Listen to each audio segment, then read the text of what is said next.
I felt guided to talk a bit more about the actual process of remembering ancient history and remembering Earth wisdom and Mm. our ancient past, because that's also a thing that's part of our awakening. And that's been part of my experience to go down that road and to recover memory and to explore all of the different ways in which catalysts for memory have been coming into play in our awakening process. So I think we're going to explore that a little bit.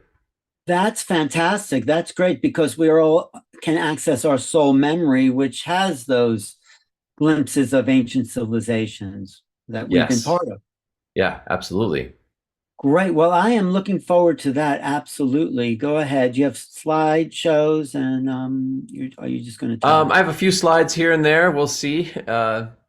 But yeah, we'll just get started. Uh, Okay.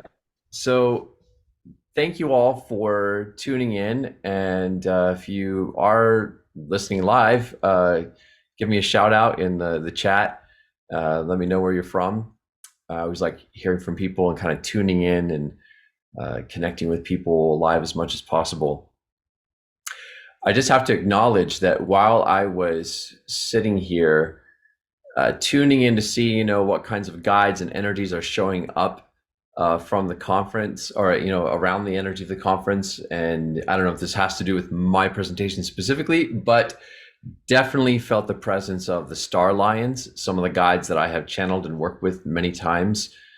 These beings have been around since the birth of humanity, since starseed humanity was created hundreds of thousands of years ago, and they've witnessed our entire journey. They've been some of our teachers in the ancient mystery schools of Egypt, and these beings that have a lion-like energy and appearance are some of the really advanced galactic healers that are working with us. So I'm just doing a shout out to them because I feel their energy around healing our connection to these other levels of DNA that are coming online inside of our bodies. And that's part of what we're going to be talking about.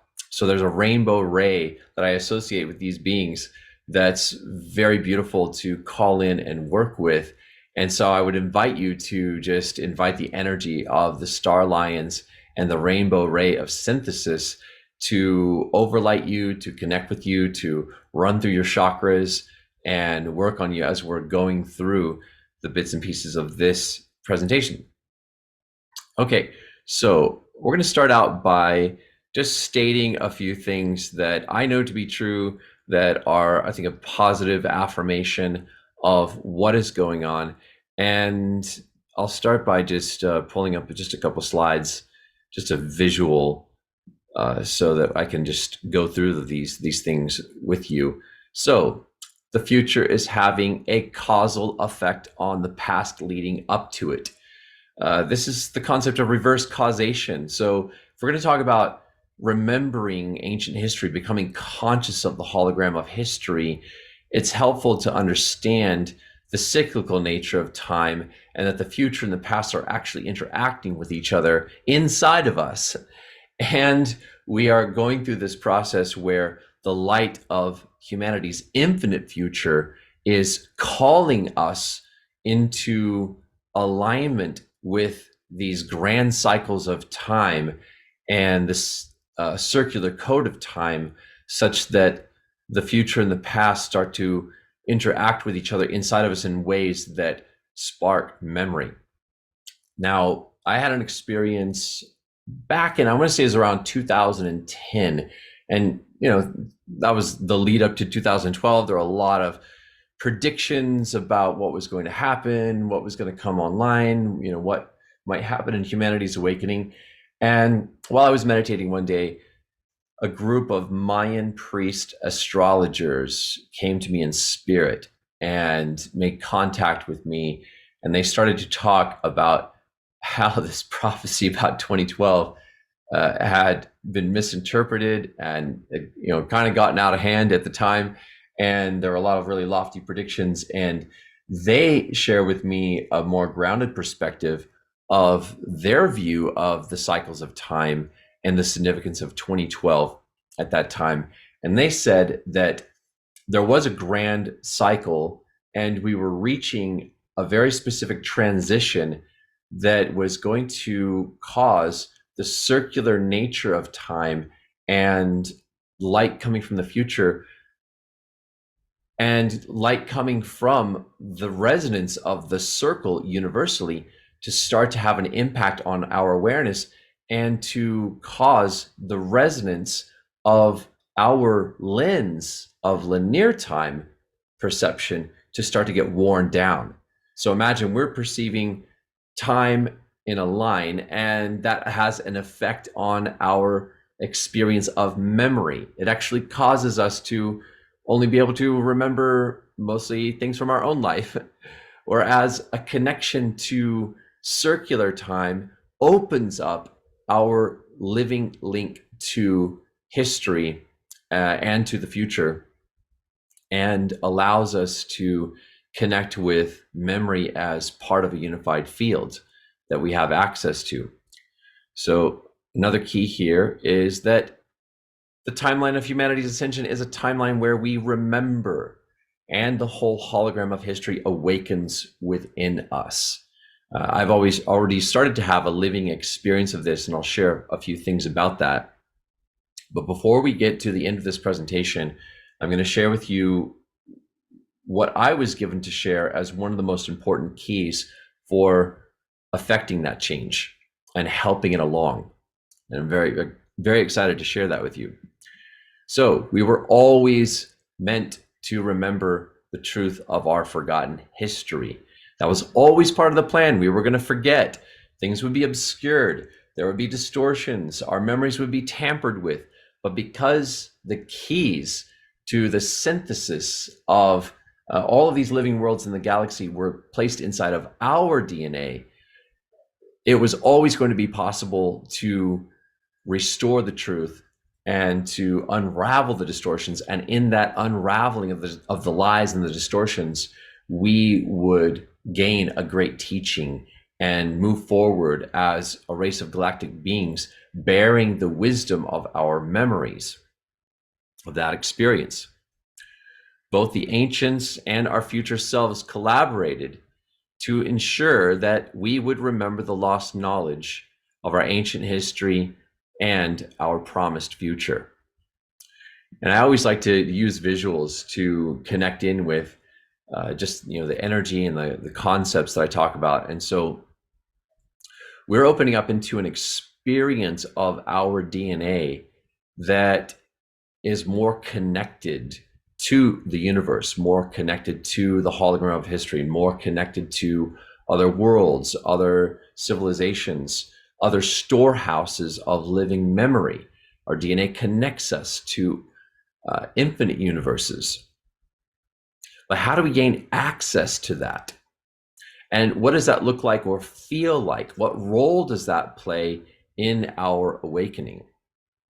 So we're going to be exploring that, because there is a very powerful doorway that is opening up inside of our DNA that is part of our reconnection to the circular code of time, to the universal resonance of the circle. As it turns out, the universal resonance of the circle is the key to accessing all of these levels of multidimensional memory. It's a pretty simple key.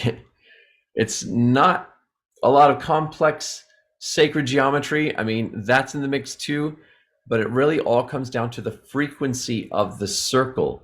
And as we align with the frequency of the circle universally, as we allow the sacred feminine to attune all of humanity to the vibration of the circle in human consciousness, as we allow the Christ energies to attune us to the sacred circle in our consciousness, this is what it will bring us into alignment with the other levels of DNA that we have been living in a state of disconnection from.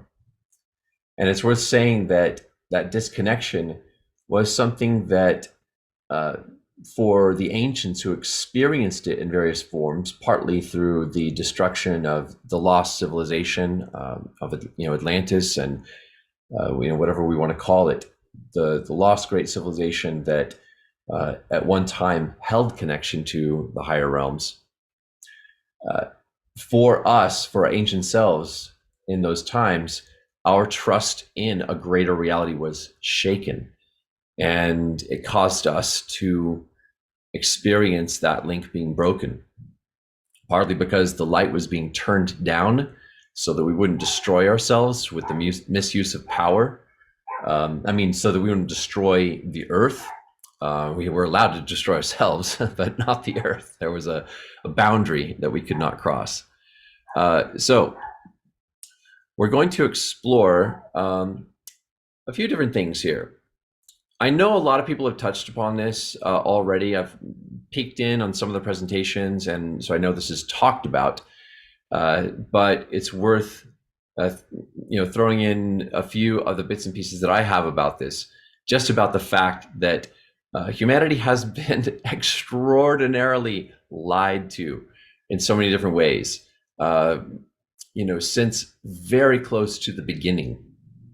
The very first human beings that were created as hybrids of primitive humanoid DNA from the earth and extraterrestrial DNA knew things about who they were, but that knowledge was very quickly forgotten and obscured. And we had nearly 200,000 years of history where, from what I understand, we were not allowed to have written records, to have any way of writing down and recording the things that we were witnessing and seeing, the ways in which many of us were being used as slave labor. And during that long period of history, there were many civilizations that came and went, some of them that were directly influenced by extraterrestrial groups. And then the particular civilization known as Atlantis. I'm not going to really get into the origins of that, but I will say that the Atlantean civilization, or the various phases of the more advanced civilization that arose more recently in the last tens of thousands of years, probably in the last 50,000 years or so, that civilization was one that held a lot more of the keys to our future and what we have the potential to become now. And there was actually a timeline that was not disrupted. In fact, it's running parallel to the one that we exist in now. And so you could think of the timeline that we are in now as being almost like an alternative timeline that got diverted from the timeline where everything went well and humanity birthed into the higher worlds without all of the distortion and the shutdown and the destruction. There's a version of our timeline where that occurred, and we have, in a way, been in this alternative route to get to the same ultimate goal. But these timelines are running parallel to each other. We can even leap around and get glimpses of the other timelines and sometimes pull information in to see some of the things that were lost or the missed potentials that were there and the things that we are working to restore now. So there's a number of different ways that we're lied to that are worth acknowledging here. So for one, like I said, we weren't allowed to write things down for literally hundreds of thousands of years. Now, when you get all the way into the timeline of written records, there are other levels and kinds of distortions that have taken place since that time. We're talking about the time after the Great Sumerian flood that took place approximately 8,000 years ago, when we started to develop written language and records that contained some pretty significant distortions. In fact, I think we were allowed to start making records about our beginnings, and we were told various stories that contained distortions. And probably one of the biggest distortions was the fact that these records appeared as the earliest records and drew a lot of attention to what was going on in ancient Sumeria. But there's a whole lot of other history that we're only now beginning to unravel in terms of how an ancient global ice age civilization had left its mark on the whole world in various ways. And that was a whole different, unusual way in which history was obscured, because as I remember it, that version of us was very telepathic, and their influence is very hidden. The Atlantean influence was very hidden in many of the ways in which it showed up, because it was not happening through a passing on of written records as much as it was a passing on of knowledge of the stars, knowledge of mathematics, knowledge of uh, of ancient history passed on vibrationally in some of the ways that we're going to talk about, that we're also learning how to access. So when we get closer to modern history, what we consider to be modern history, we also see various forms of manipulation taking place through sacred scripture, where revelation was given to humanity, and then there were distortions that took place in sacred scripture that caused us to become misaligned from the original intentions of the sacred scripture.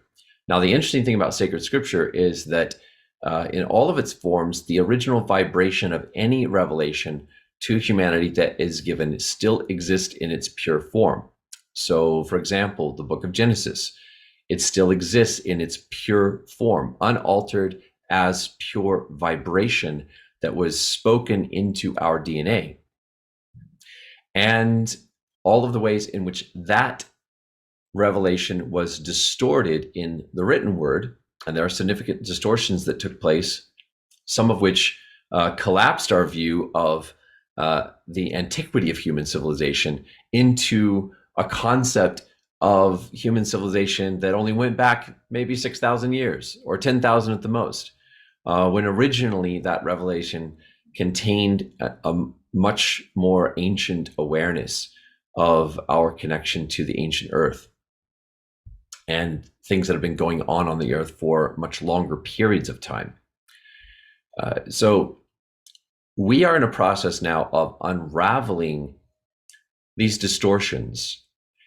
And I will say, in reference to that particular revelation and the distortions that took place, one of the most important keys to accessing the original Genesis revelation is the union of masculine and feminine energy.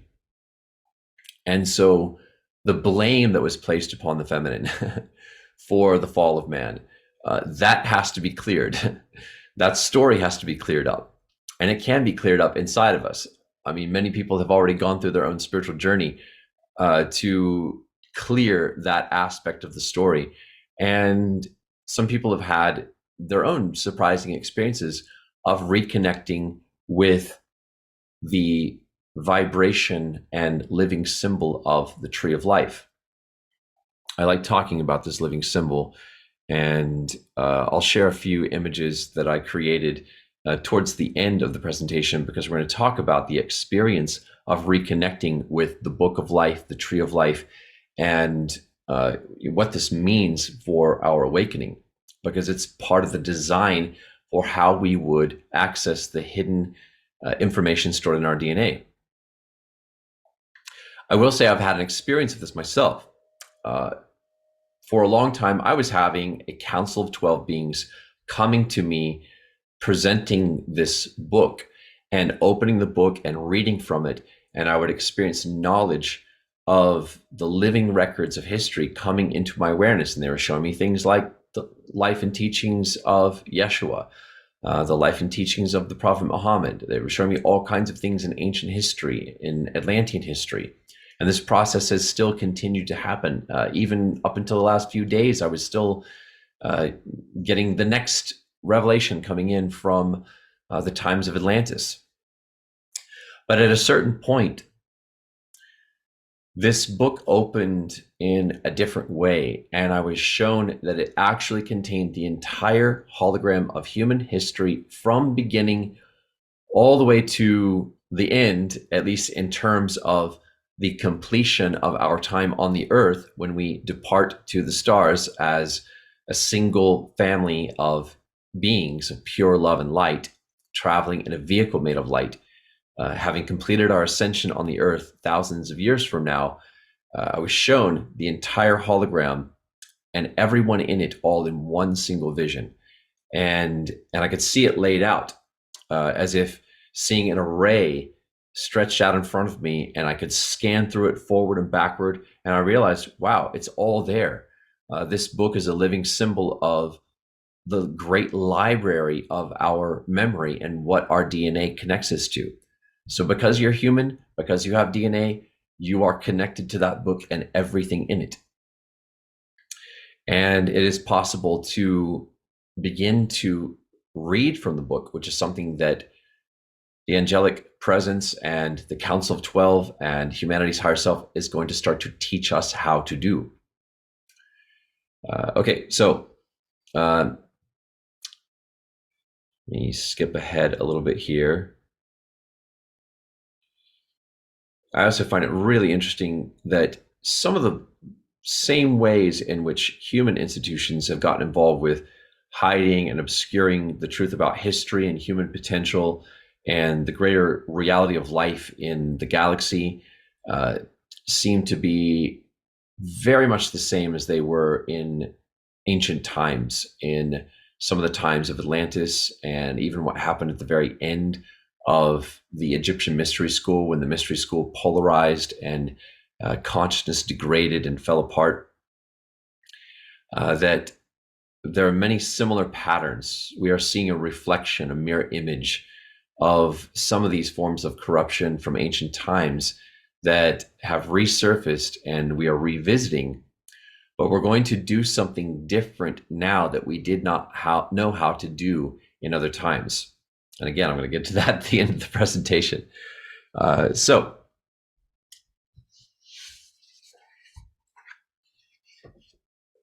I want to talk a little bit about the concept of evolutionary pressure, because evolutionary pressure refers to various catalysts, various forces that are acting upon us, that are putting pressure on us to evolve, to change in some way, to change our resonance, to change our behavior, to change our way of thinking.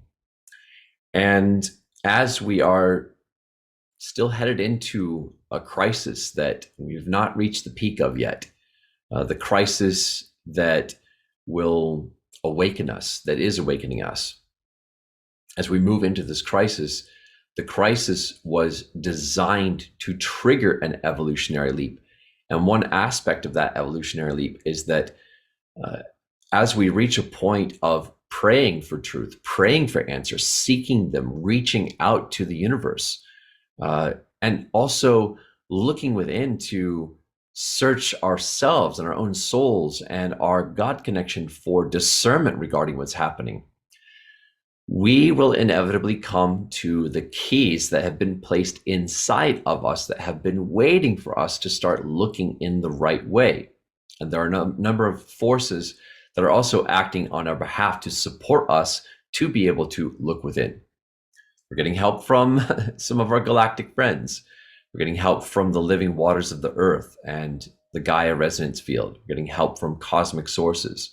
We're getting help from the living light language, living light symbols that are being beamed into our consciousness to activate ancient forms of language inside of us that connect us with our ancient memory.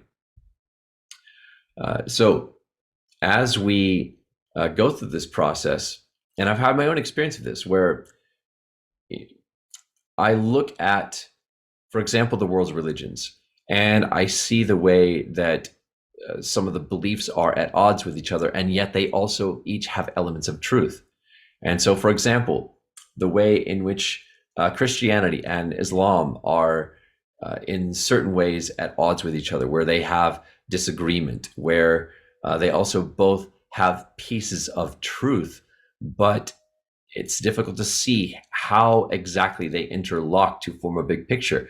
There's missing information.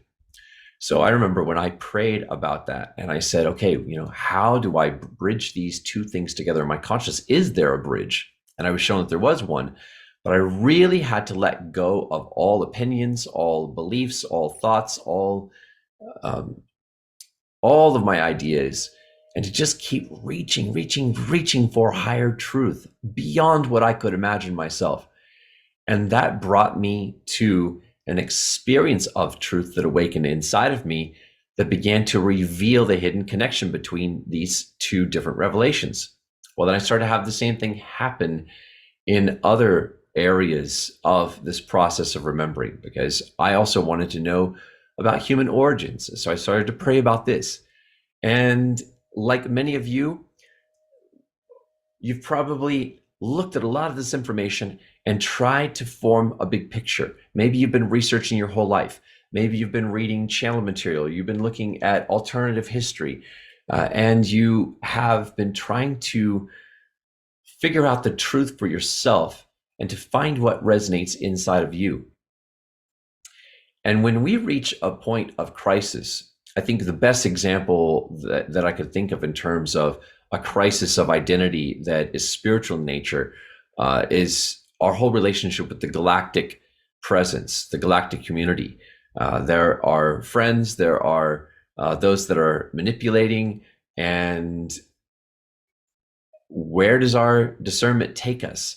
When we take all of the information in that we're seeing and we look for higher truth and we try to pull the lens back, what all of this leads us to is information that is right there inside our own bodies.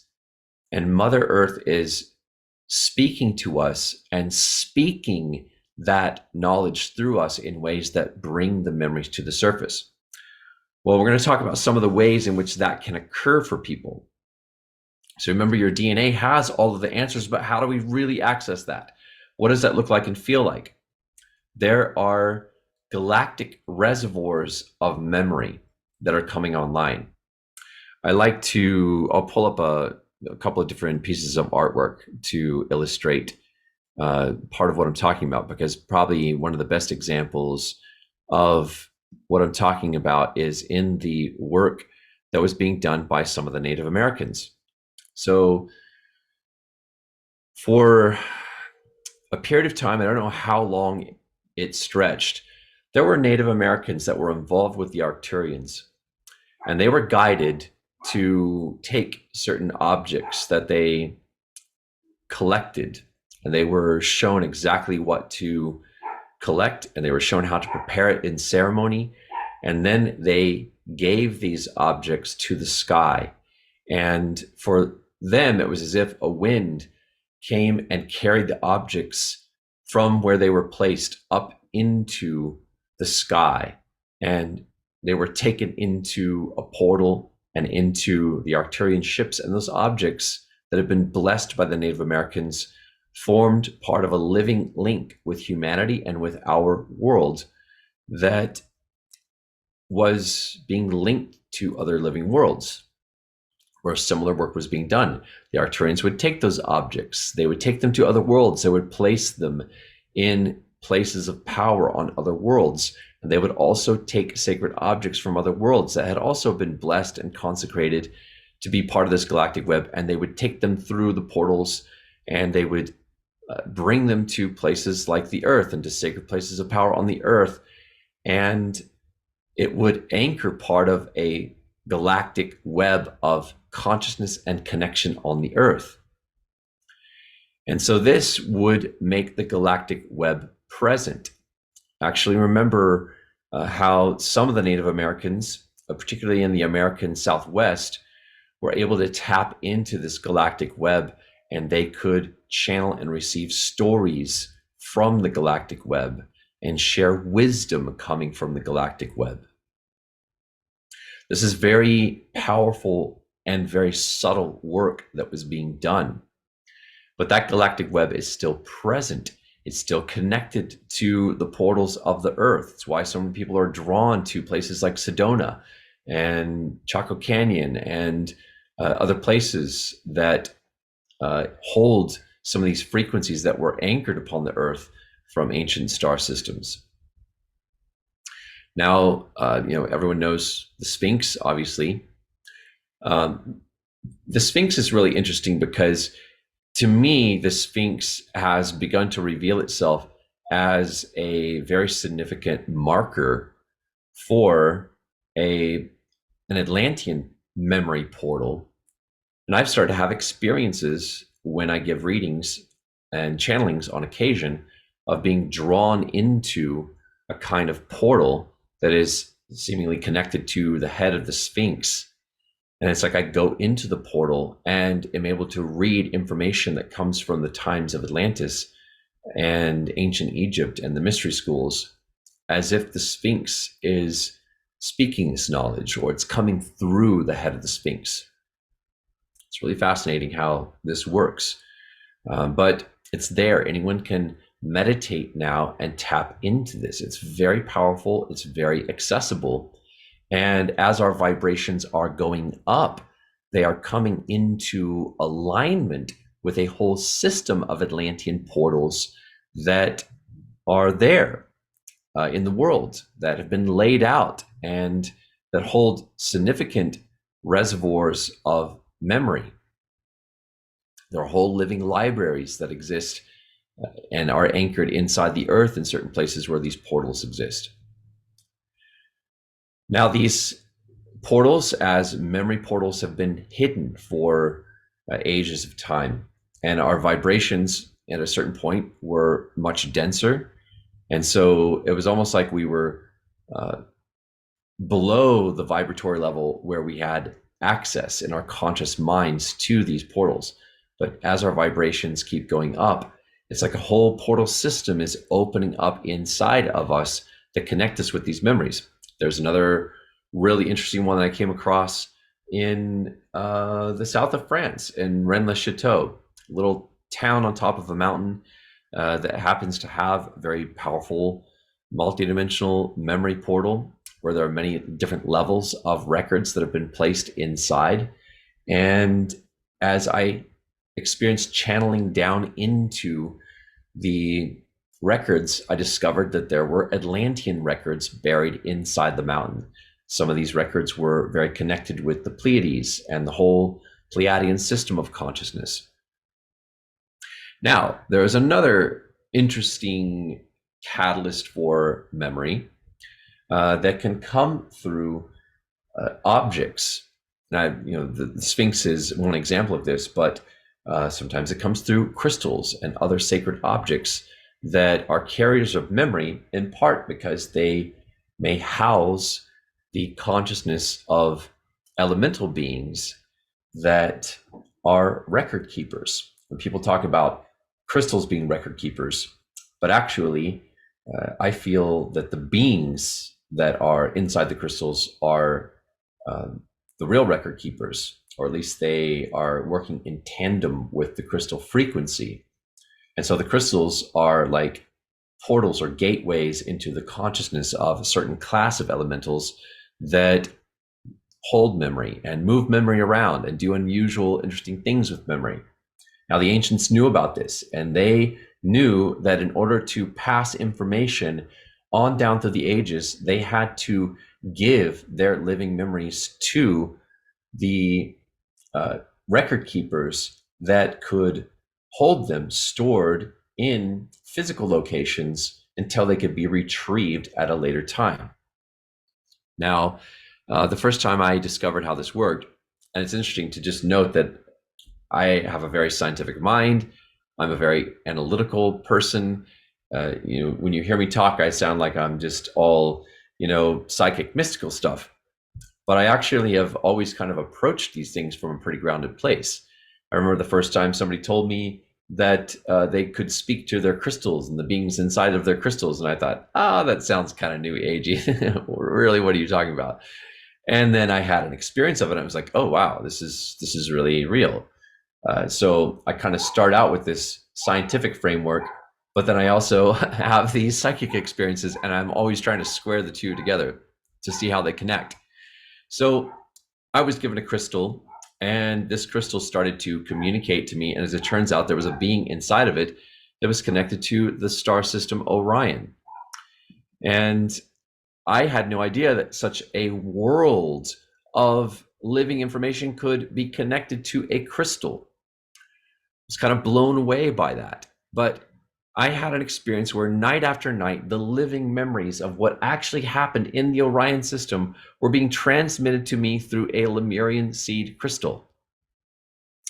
I actually happen to have a Lemurian seed crystal that, I think I've shown this before, but it's kind of similar to the one that I was receiving the knowledge from.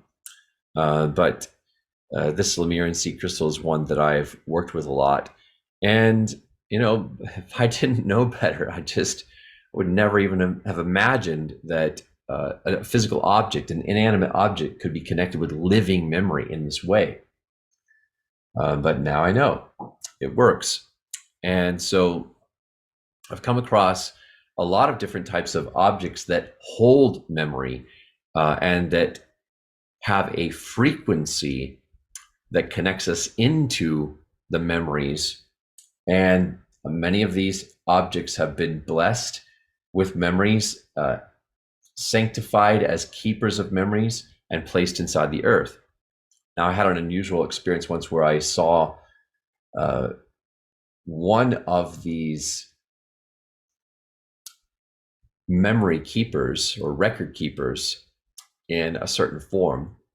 And I just happened to be having an out-of-body experience where I went down inside the earth and was there observing a record keeper being that had been on the surface of the planet and had gone around and recorded many different memories of what was happening on the surface of the planet, and had taken those memories and a selection of things to show to the beings living inside the earth, the remnants of the Lemurian and Atlantean civilization, those that went on surviving inside the earth. And this being came down into a kind of a viewing chamber, what you could think of as being similar to like a movie theater. And they started to project these holographic memories from their mind into the viewing chamber for other people to watch as a form of entertainment and education and learning, so they could learn about what was happening on the surface of the planet. So it was really interesting to see that there were beings that were dedicated to performing this kind of service, collecting memories and taking them and sharing them with other groups of beings. There's all kinds of things happening inside the earth that we would not imagine typically, but I love all of these new bits and pieces of information coming out. So another source of memories coming back to us is coming from the angels. The angels have their own records. The angels can bring forth their records of history and can give us information about history from an angel's eye view. This is like tapping into the Akashic records, but with an angelic perspective. So one of the things we all have the ability to do, and I highly recommend doing this, is to ask the angels to show you the records that are most relevant to you in your awakening process. Ask them to bring forth your soul's records, the records of your connection to the ancient civilizations or the star families of consciousness. It's really good to get an angelic perspective of all of these things, because they always provide discernment about the many different things that we tap into from time to time that could have distortions in them. And so I think it's really important to have the angelic team involved in the process, because I've sometimes received downloads from extraterrestrial sources, and after checking it out with the angels are like, yeah, there's some distortions in there. We need to go over this material together. And that illuminated me about a lot of different things. Now I'm going to share something about another source of memory. I kind of already mentioned this one, but I'd like to bring up another little bit of artwork. So I talk about how our DNA is connected to the whole galaxy and all of the stars and sources of living information in the galaxy and beyond, and that it forms a kind of a galactic tree of life that our DNA is connected to. There is a living symbol of that contains the living symbol of a tree of life that is going to be a part of how the frequency of our multidimensional DNA opens up to us and is made available to us. This living symbol is something that has been used before in other forms on other worlds. When a civilization gets to a certain point in its development, that it can begin to see itself as one. And this is the star lines chiming in. When it reaches this point, the Book of Life is presented as a record of the civilization.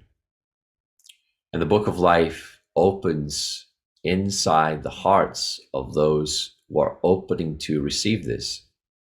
And they begin to receive the teachings of the Book of Life. And the Book of Life begins to teach you how to read it. Living light symbols begin to appear from the Book of Life. And each one appears as a teacher, begins to inform you and instruct you and befriend you so that you come to know these living symbols as your friends. And so you learn a living light language. The book teaches you, and you learn how to access the knowledge that is stored inside of your multidimensional DNA, just as we did, just as has been done on other worlds. The Book of Life, as a living symbol for you, also protects you, as does the Tree of Life as a living symbol.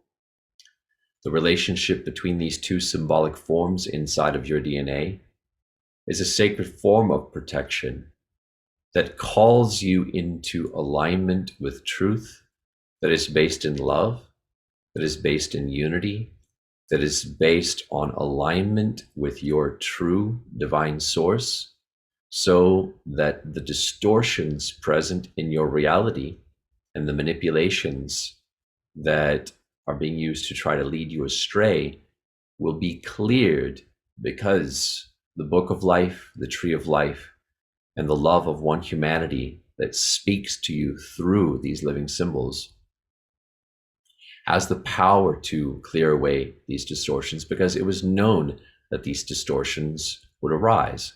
It was known that these distortions would be used to trick you and lead you astray.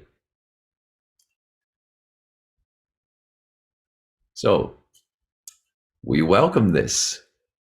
We welcome your inquiries. We welcome your interest in connecting with those who are found within the folds of this unique alignment of energies and living memory. And we thank you. So I had a feeling there was a little message from the star lines that was coming. I didn't know when or where. So it's nice that they chimed in. So how do we access this? How do we support this awakening? This all is connected to human energy and how we relate to each other through a 1-1 vibration. A 1-1 vibration is a vibration of perfect equality of being. The masculine and feminine energy is held in equality. It allows an energy of synergy to arise through the Kundalini energy from our DNA and from the Gaia resonance field. The Gaia resonance field will amplify the connection between our hearts, will align us with universal mind, with a field of consciousness that holds us as equals, and we begin to gain access to the rainbow ray. We begin to gain access to healing powers. We begin to work with ancient light from ancient star systems that is coming to awaken within our channels and to help restore the original divine blueprint. Now, I know that in the course of all of this, all these presentations, everything that people have shared, of course, a lot of people have touched upon the conspiracies, the distortions, what the dark side is doing. And I want to leave you with what I feel is a very important message about focus, where we focus our consciousness. Because right now, even though there's a lot of things coming to light, and it's great that the light is fleshing out the darkness and exposing a lot of things, and secrets are being revealed, conspiracies and conspiracy theories, and even all this knowledge about what's being done behind the scenes, the corruption, the greed, the distortion, the secret government, it's all fascinating, and it feels like this is perhaps empowering, that we're beginning to know these things and get access to this information, to know what is being hidden. At the same time, these kinds of stories and conspiracy theories, or at least a focus on it, can also very much be used to distract us.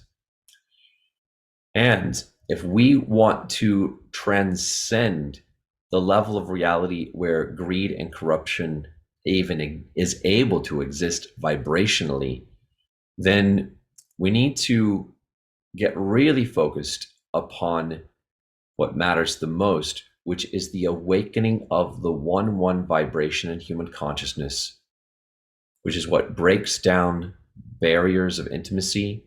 It's what breaks down the psychological barriers and filters and structures in human consciousness that prevent us from experiencing compassion and empathy and a connection with each other that brings our heart frequencies into coherence. It is very easy to go down the rabbit hole of conspiracy theories. And there's a place for discussion about those kinds of things. There's a place for being informed so that we can be vigilant, we can declare our rights, declare our sovereignty from interference and manipulation. But at the same time, it is actually far more powerful and supportive of the awakening if we stay very steadfast in this focus of I am one, you are one, and we are both equally one with each other and one with the heart of humanity. I'm starting to have experiences myself again. I began having these many years ago, and it's interesting to see that there's now an increase in these happening, where the 1-1 vibration appears in the fields between individuals, between couples, between all the relationships within a group, and it causes heart coherence to start to emerge, a coherent harmonic resonance field of shared consciousness. And what this can feel like sometimes is it's like you both start to feel, like you and another person start to feel the same feelings at the same time without any pull. There isn't one person who's pulling the other into their emotional drama, and the other person is recoiling away or feeling like they're sacrificing themselves to go into another person's drama. No, we're talking about an experience where both people fearlessly are feeling their feelings and allowing this coherent resonance field of equality and synergy in human consciousness to appear and to take us into an experience of oneness and feeling together and shared emotion, shared telepathy, where the barriers to intimacy just fall away. And it's like you sometimes even begin to read each other's thoughts. You begin to understand each other as reflections of one another in a very deep way.